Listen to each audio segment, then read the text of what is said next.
Hola, bienvenidos a otra edición de Conversaciones en La Nación. Mi nombre es Ariel Torres y tengo hoy el gusto de darle la bienvenida a uno de nuestros colegas más destacados, Andrés Oppenheimer.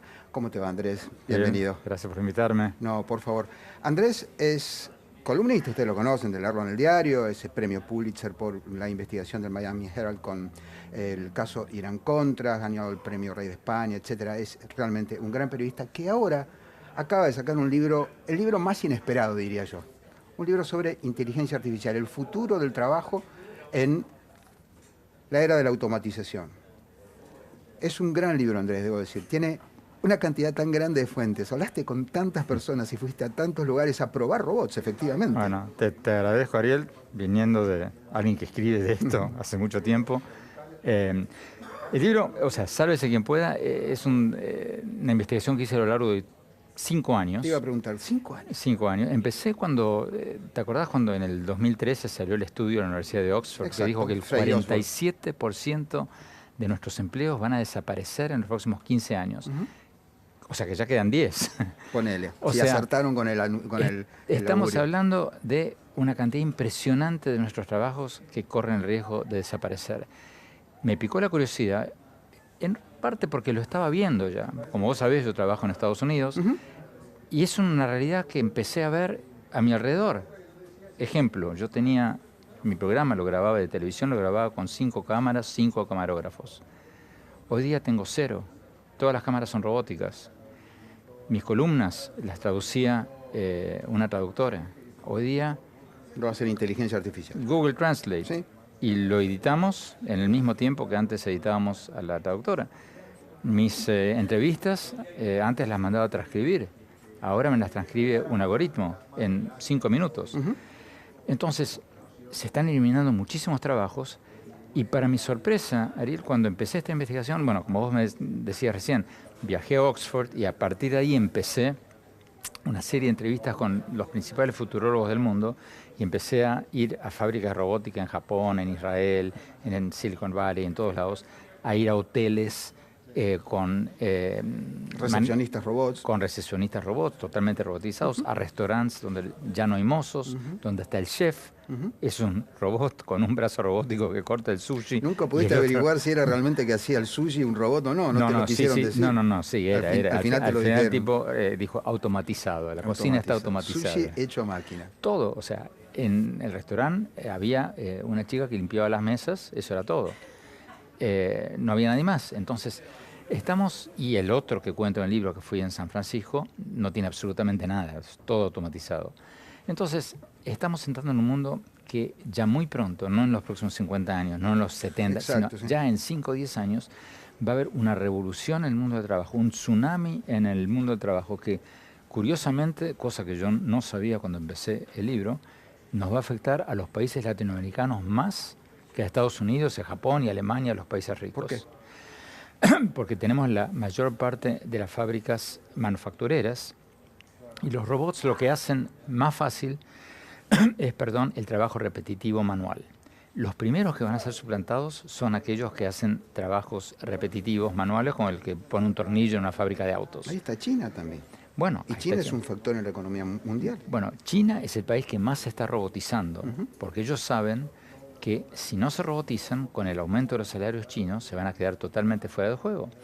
Entonces, ¿qué está pasando? Porque mucha gente, Ariel, me dice, y a vos seguro que también, por los temas que tratás, bueno, los robots ya existen hace 40 años, esto que vos estás contando estaba en los Jetson, los dibujitos animados hace 40 años, esto no es nada nuevo.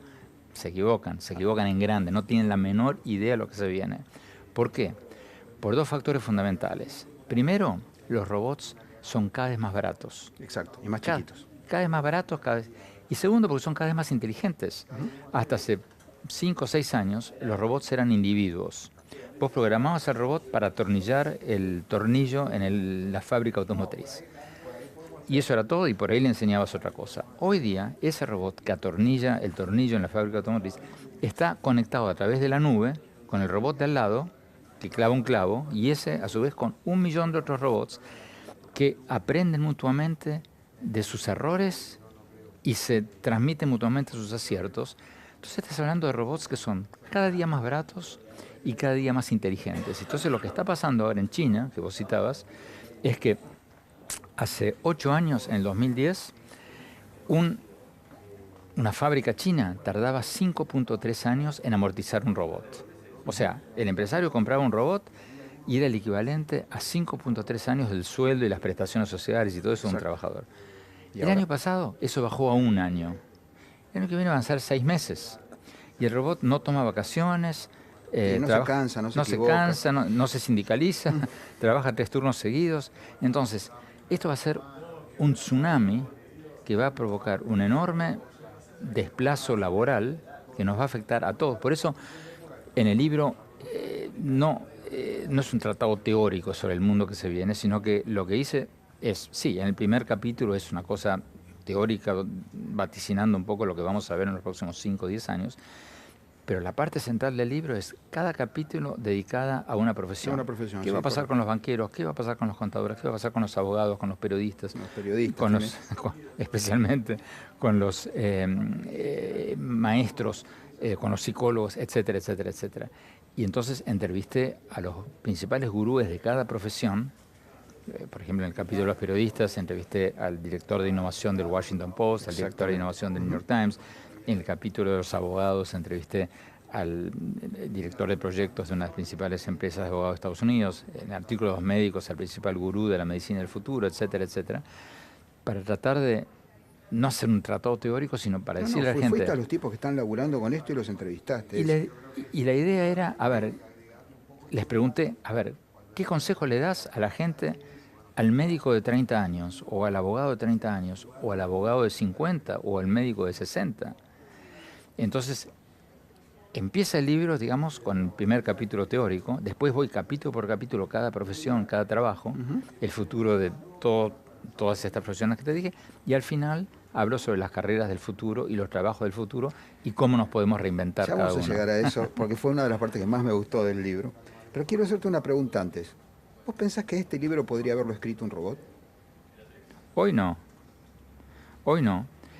pero como lo digo en el capítulo de los periodistas, los robots se están escribiendo cada vez más. Todos los artículos en Estados Unidos que vos lees sobre competencias deportivas de segundo nivel, o sea, no el clásico Boca River, que hay una persona que te lo va a escribir, pero suponete el equivalente en Estados Unidos de la primera C. Todos los partidos, todo eso está escrito por robots. Porque eso te parecen bastante todos esos relatos, ¿no? En un punto. Porque lo único que tenés que hacer es llenar el resultado final, tal equipo le ganó al otro 3-0, y la computadora ya te junta todos los antecedentes. Entonces te cuenta el delantero tal, te cuenta la historia de su vida, sus últimos partidos, o sea, todo el background ya te lo mete la computadora, entonces no hace falta escribirlo, lo escribe un robot. Ariel, los artículos de los resultados económicos de las empresas, todos escritos por robot. Y ahora, en noviembre, en las elecciones de noviembre en Estados Unidos, las legislativas, me contaba, y lo cuento ahí, el director de innovación del Washington Post, todas las noticias políticas, todos los resultados electorales de las contiendas a senador y a diputado en todo el país van a estar escritas por robots. Eso es lo que dice que buena parte de nuestro trabajo, no buena parte, pero hay una parte de nuestro trabajo que históricamente ha sido rutinaria y repetitiva. Exactamente, todo eso va a desaparecer. Digo, es como la página del clima. Hoy yo tengo el clima en mi teléfono en tiempo real con las fotos satelitales. Entonces, tu trabajo, bueno, vos sos columnista, es un poco diferente, eso no va a cambiar mucho. Pero suponete que en lugar de columnista fueras un reportero tecnológico. Tu nota de hoy Samsung sacó el nuevo modelo, olvídate, eso lo escribe una computadora. Ya lo están haciendo. Ya lo están haciendo. Va a hacer falta alguien, un columnista, que lo ponga en contexto, que diga qué significa esto, si es buena, si es mala, la probé, me gustó, no me gustó, etcétera, etcétera. Pero todo lo que sea rutinario, basado en datos, muy pronto va a ser escrito por computadores. Ya lo está haciendo en Estados Unidos y acá en muy poco tiempo lo va a hacer también. Te llevo algo que es por lo que hablábamos incluso antes de la entrevista, es una de nuestras preocupaciones. Ahora tuya, después de atravesar esta experiencia de escribir este libro, de golpe tuviste una mirada a algo que en general está pasando por abajo del radar. A mí me encantó el título, va a ser realmente un sálvese quien pueda, a juzgar por la falta de conciencia que tiene la clase dirigente acerca de esto que vos contás en tu libro, parece que sí. Sí, no, Ariel, yo anteayer entrevisté al presidente Macri y al final de la entrevista le pregunté, o sea, esto es un tsunami que se viene. Bueno, le di el libro, por supuesto. Obvio, sí. Y le dije, esto es un tsunami que se viene. O sea, ¿usted está consciente de esto? ¿Y usted está consciente que países como Argentina, de esto le va a pegar más fuerte que a los países como Alemania?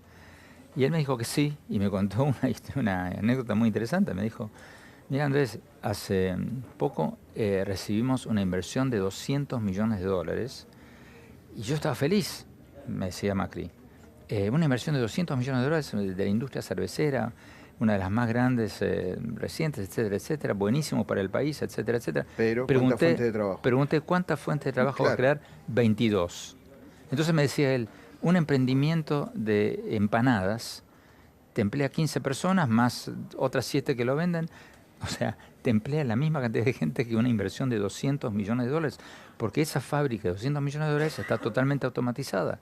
Ese es el mundo que se viene. ¿Pero te dijo algo más el presidente acerca de cuál sería la reacción de la clase política? Porque cuando uno los oye debatir acerca del trabajo, parece que estuviéramos en 1950. Yo creo que él es un poco más consciente que la media de la clase política, y ni hablar de los diputados y senadores y muchos otros políticos que no saben. Vos percibís ese silencio de radio, ¿no? No, Digo, por como supuesto. Que no se habla no, de por esto. supuesto, pero Ariel, yo estuve en programas de radio y de televisión acá y algunos me tuitean, Andrés, acá estamos con el tema de las valijas, con el tema de los cuadernos, etcétera, cosa que obviamente como periodista aprovecho un paréntesis para felicitar a La Nación por esta extraordinaria labor que han hecho. Pero yo le decía, mirá, yo si querés te apuesto que a cada 2 años vos no te vas a acordar quién era Oscar Centeno, pero sí vas a tener muy presente cómo tu trabajo va a estar amenazado. Pero los dos sabemos que una cosa no quita la otra. Por supuesto que no. Porque, por otro lado, no estamos hablando de periodismo, estamos hablando del trabajo de estadista, de lo que se supone que es la clase dirigente que tiene que estar mirando hacia el futuro. Y el propósito del libro es un poco abrirle los ojos a la clase política y a la gente. Porque la gente tampoco tiene idea, Ariel. La gente te dice lo que decíamos antes. No, si los robots ya están dando vueltas hace 60 años y no cambió nada. Mentira. Esto, por la aceleración tecnológica, todo lo que no pasó en los últimos 50 años, va a pasar así en los próximos días. Por los motivos que decíamos recién, el abaratamiento y la inteligencia cada vez mayor. Y el achicamiento de las máquinas. Me decía Matt Berry, el fundador de freelancer.com, el sitio australiano para freelancers, que lo que está ocurriendo ahora es que la inteligencia artificial y los robots empiezan a tomar los empleos de la clase media. Claro. Y que esto es lo que va a dar, digo, en tu libro uno vislumbra un mundo en el que nacemos todos jubilados, pero ¿quién va a pagar la jubilación en la transición? Bueno, mira, hay 2 teorías que vos conocés muy bien. Hay quienes están proponiendo un ingreso básico universal. Exacto. Y hay quienes están proponiendo, como Bill Gates, un impuesto a ser pagado por los robots. Así como nosotros pagamos impuestos, sociales, ¿sí? Los robots pagan. Yo estoy más en el primer campo, pero yo creo que va a tener que haber un ingreso básico universal condicionado al trabajo social. Y ahí hablo de que tenemos que revalorizar todo el tema del voluntariado, jerarquizarlo, porque vamos a trabajar cada vez menos. O sea, nuestros antepasados en la era de las cavernas trabajaban 7 días por semana. Después en la era bíblica se dejaron un día. O sea, los judíos el sábado, los cristianos el domingo, los musulmanes el viernes. Cuando yo era chico, vos por ahí no te acordás de eso, acá había un sábado inglés. Exactamente. Se trabajaba en mediodía del sábado. Sí, sigue habiéndolo para mucha gente en la Argentina, sigue habiendo un sábado inglés, trabajan mediodía. ¿Sí? Bueno, pero la mayor parte de la gente tiene sábado y domingo. En Europa ya tienen viernes, sábado y domingo, muchos países. O sea, vamos a trabajar cada vez menos y eso va a cambiar enormemente todo el tema. Entonces yo creo que va a haber que repotenciar todo el tema del trabajo social, del voluntariado, jerarquizar un poco todo eso. Ahí doy bastantes soluciones, pero lo principal es que, así como los países tienen que prepararse, las personas tienen que prepararse, porque hablábamos recién del trabajo de los periodistas, pero eso le va a pasar a todos. En el capítulo sobre los abogados, por ejemplo, cuento cómo en Estados Unidos ya hay aplicaciones como Zoom Lawyer, como RocketLawyer.com, etcétera, etcétera, que ya hacen, no sé si la mitad, pero gran parte del trabajo de los abogados. Por ejemplo, mi hijo es abogado allá. Un abogado joven gana $350 la hora. Uno veterano famoso puede ganar $1.000 la hora. Estos websites todo lo que sea repetitivo, rutinario, te lo hacen por $25. Un divorcio. Un divorcio, por ejemplo, sí. Por consentimiento mutuo. Las dos personas llenan su nombre, su apellido, queremos divorciarnos, no nos llevamos bien, etcétera. Paca, te saca el formulario, lo firma cada uno y ya tenés tu divorcio. Un contrato de alquiler. Todos estos websites te lo hacen por $50 en lugar de los miles que te saldría un abogado. Entonces, eso es un cimbronazo a toda la industria de los abogados. Esto ya está ocurriendo. Esto ya está Al revés de ocurriendo. lo que solemos tenemos la fantasía de que esto todavía falta. No, es la ciencia olvídate. ficción, en Hollywood. Esto ya está pasando de hace unos 5 años. En el último año tomó envión, como siempre pasa con las tecnologías. Sí, total. O sea, el iPhone, el teléfono celular, existía hace 20 años, pero en el 2007 arrancó así. Por ejemplo, en todas las profesiones, en los médicos dicen, no, nosotros tenemos la intuición, el ojo clínico, hablamos, macana. O sea, la profesión médica va a ser sacudida, entre otras cosas, por ejemplo, ya hay aplicaciones que te sacan una foto de las manchitas de sol y te dicen buena o mala. Eso es el 50% del trabajo de un dermatólogo. Sí, claro. Entonces el dermatólogo va a tener que reinventarse porque su labor ya no va a ser ver cuáles manchas son buenas y cuáles son malas. Déjame preguntarte algo que es, digamos, también lo que me he preguntado yo mucho al tratar de estos temas, y creo que después de la experiencia que tuviste enorme de irte a Japón, a Corea del Sur, al Silicon Valley, montones de lugares y hablar con mucha gente, quizás cambió tu mirada, porque el trabajo no solamente es ganarse un salario y muchas cosas. ¿Cómo definirías trabajo vos hoy? Mira, el trabajo es hoy lo que a muchos de nosotros nos da un propósito en la vida. Muchos de nosotros nos definimos por nuestro trabajo. Hay otra crisis, por lo tanto. Se viene otra crisis, pero a mí lo que me encanta de escribir estos libros es que aprendo muchísimo. Claro que porque, sí. Porque, o sea, empecé de una forma y cambié. Al principio era muy optimista, terminé siendo menos optimista que antes, por lo menos a corto plazo. A corto plazo, sí. Pero aprendí muchísimo. Y una de las cosas que aprendí, por ejemplo, uno de los grandes futurólogos que entrevisté, Nick Bostrom, un sueco que enseña en Oxford, yo le decía, bueno, pero a ver, si vamos a perder millones y millones y millones de empleos, ¿qué va a ser de nosotros? ¿Vamos a estar deprimidos? Y me decía, no, para nada. Me decía, va a ser maravilloso. Yo digo, ¿cómo maravilloso? Es un sádico este tipo, o sea, ¿cómo maravilloso que hay un mundo de desempleados? Me dice, ojalá, me dice. Entonces me decía, el concepto del trabajo que tenemos nosotros es muy reciente, viene de la Revolución Industrial, tiene 2 siglos. Porque en la Edad Media, antes, el status quo, el estatus social más alto, era el de los aristócratas que no trabajaban. Pero tenían ocupaciones. El aristócrata se dedicaba a tocar el arpa, a leer poesía, al arte de la conversación. El que trabajaba era el plebeyo. Sí. Entonces, este concepto de que somos lo que trabajamos, de que el trabajo nos da un sentido de propósito en la vida, es muy reciente. Entonces él plantea, por ejemplo, es un poquito exagerada la tesis, pero no del todo loca, porque es cierto que la importancia que le damos hoy al trabajo no fue una constante a lo largo de la historia, es una cosa muy reciente. No, es verdad. Yo he visto muchos hombres que al momento de jubilarse, donde les sacan su trabajo, se deprimen, se caen, pierden su norte, etcétera. O sea que por eso hablo de otra crisis. En un punto vamos a tener que aprender otra economía que nos pueda mantener aun cuando mucha gente no tenga un trabajo. Y por otro lado vamos a tener que separar el trabajo de la meta, del sentido, etcétera. Es que, Ariel, hay... como te decía antes, yo soy tecno-optimista a largo plazo, porque se van a crear millones de trabajos nuevos, que son los que cito al final del libro, en varias áreas, y eso primero va a permitir que mucha gente pueda reinventarse y trabajar de cosas que por ahí le gustan más que su ocupación inicial. Y segundo, porque creo que se va a valorizar mucho el trabajo social y el voluntariado. O sea, ¿dónde está escrito que un asilo de ancianos debe tener una señora o un señor cuidando a 40 ancianos? ¿Dónde está escrito que no habría que tener una persona para cuidar a cada anciano? ¿Dónde está escrito que tiene que haber un maestro para enseñarle a 40 alumnos? ¿Por qué no tener un maestro para cada alumno? Etcétera, etcétera, etcétera. O sea, yo creo que van a cambiar muchas cosas para bien a la larga. A la nota estoy hablando en 30, 40 años, no en 200 años. No, claro, no, en 200 años no podemos saber. Sí. Pero lo difícil, lo duro, va a ser la transición, cómo llegamos de aquí a allá. Lo mismo me decía Matt Barry, que la transición va a ser realmente problemática. Una de las partes que más me gustó del libro, aparte de la cantidad de fuentes, me sigue asombrando, porque realmente hablaste con tanta gente que es genial. Y con todas las notas al final. Bueno, pero 5 años. 5 claro, años bueno, de viajes a todo el mundo. una de las partes que más me gustó del libro es muy en contraste con lo que planteas. Cuando vos al final hablas de vos mismo, que se supone que no lo tenemos que hacer, pero resulta que a mí me encanta leerlo. Cuando vos contás que para vos el periodismo era vocacional, que vos a los 14 años tenías en la cabeza que querías ser periodista, yo me crié en un diario, así que yo también de muy chiquito quería ser periodista y escritor, etcétera.